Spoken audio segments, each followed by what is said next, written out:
President Trump on Friday chided Qatar for funding terrorism, remarks that could complicate U.S. efforts to ease the diplomatic crisis in the Persian Gulf.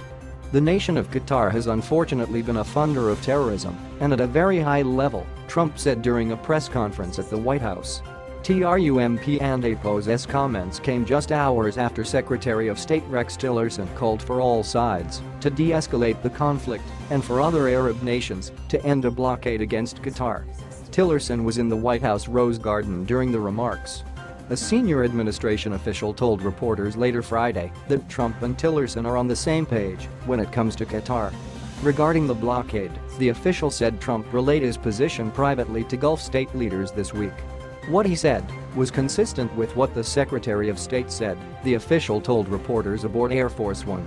He mentioned that he was concerned with the food issue, the family separation issue. But he and APOS is also very concerned about Qatar's support for terrorist finance and for supporting extremist ideology and other things, and he wants to see that addressed too.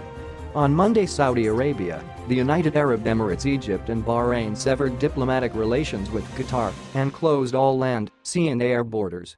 The countries accused its government of supporting extremist groups such as Hamas, Al-Qaeda and the Muslim Brotherhood, and for its relations with Iran.